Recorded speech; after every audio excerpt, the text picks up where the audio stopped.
Okay. Right? If I just Like a plum? yeah, the double head control, and then you just move me around. Right. I can set it, push me into the wall.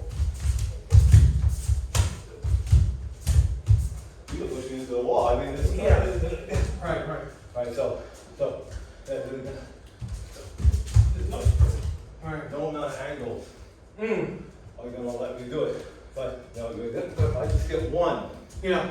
one grip, now you're pushing me into the wall. Right. I have to do something about this. Yeah. Yeah. So that's why it becomes like, you know, ultimately, I guess the best would be if you got Double unders. double unders, and then I can walk. I'm gonna walk into it. Right. You know, Yeah. but now if I get double unders, and then you just get one hand in. Yeah, because the reason why it works is because you're getting my weight past my heels. That's right. Yeah. So then if I can get this and frame out my back, Yeah. well, now my weight's over my toes again. Yeah. So even if you just get the one hand in, Yeah. I can't. Right, because I'm creating that space so I can keep my weight forward. Yeah. It's when this goes. And even if you just got here. Right. It's framing out and it's allowing me to keep nose over toes. That's right. Yeah. So I mean, let alone a 50-50 grip. You know, so we get to a 50-50 grip, you might be able to just start pushing me into the wall because of the weight advantage. Right. But it's Cutting it's my 50 of the grip that Yeah. lets me cut the angle. Right. Yeah.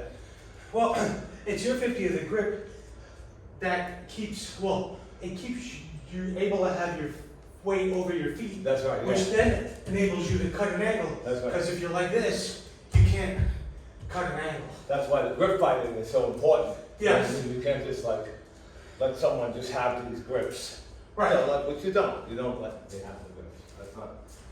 I'm not saying that. Yeah, well, I don't, when we're doing no gi, I think it would be more of a challenge for me with gi, just because we've done some grip breaking in the gi, but Yeah. not as much as you've done at BJJ. Yeah. And Tiger Schulman's is all no gi, so. And then there's a problem sometimes with the way Brazilian Jiu-Jitsu breaks grips. Okay. You know what I mean? Like let's say I'm in the gi and I go like this, and you want to strip that grip, Right, I'm grabbing here and then, okay. and now look what's happened. Now you don't even have a grip. Right, Right? You don't have a grip on me, and I have a grip on you. right. You know, it's bad news. Yeah, but they don't really go into a lot of throwing. Yeah. So the truth of the matter is if I get this grip, right, you can throw me. Okay. Yeah. So because your power hand, your big throws are that way, right? And now what's Then I this? can even just, Yeah. So whenever you see this is a mark of someone who doesn't do judo or any type of wrestling. You don't see wrestlers going like this. They're always well, they're always protecting that leg. well, now in judo it's this, right? Like that's how they would engage Yeah. a collar tie. So if I'm going right on right? Your hands are up, right? The first thing I want to do is I want to neutralize this hand because this is your throwing hand, Okay. right? Every turn you want goes that way, right? Every turn throw. I want to neutralize the big turn throws, right? Now, once I have this, I can start to Go for the. cut the angle, right? Now I can get this grip. You're most likely going to turn back to me, and as you turn back to me, I can take some type of throw. If you don't, if I can't get this, if you turn back right away, I can get that dominant grip. And so this is because if you get that grip and I'm able to secure an underhook, then that neutralizes that grip. That's right. Now if you want to take this, now we're pretending we have jackets on, right? If you want to take that grip away, right? Want to take it away? I'll just grab your armpit. Now you can either try to throw a punch at me, Right. You know what I mean? So just having this grip, your big throws go that way. If you want to turn throw this way, look what you have to do. You have to step into me, and that's just like way too much. Right, that you'll see it coming. Right. So the way a lot of professionals engage now is they come out, and the first thing is this grip. If the guy folds that grip away, I go and get the collar, and then I'm going up, I'm going to go over, right? And start breaking down, Okay. right? Armpit, and then. If you want to block over, I got this, and I can take this, and now I'm doing OT, right? Doing that grip, and then boom, I get this grip, I go over, I go under, bump, and now you can actually throw without the arm. Yeah, I, as much as I don't care, I don't want my. Yeah, I'm trying not to pull it too much, but, so that's like right now, that's the big gripping strategy, right?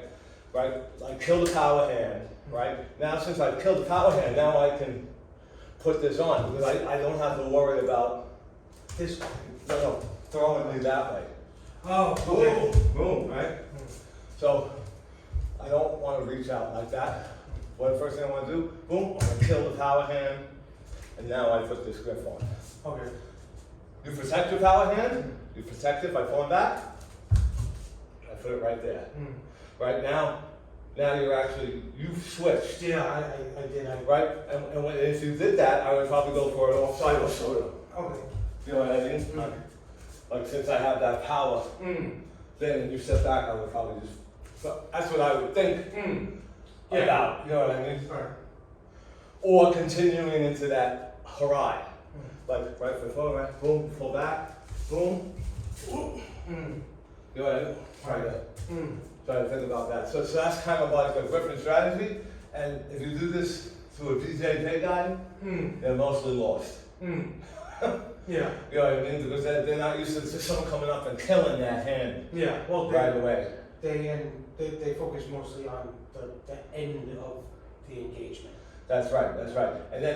And then if you think about it, if you grab this grip, and I'm just going to go grab this, well then look, you just, and now what?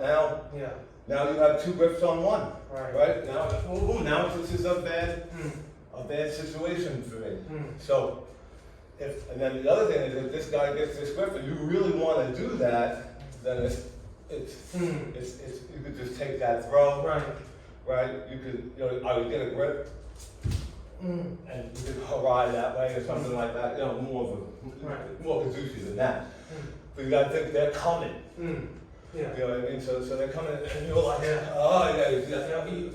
You have to get it in that moment of the drop step. Yeah, that feeling that you get them on their toes and now you can enter into the sweep. So that's kind of like, even when we were doing it the other day, this.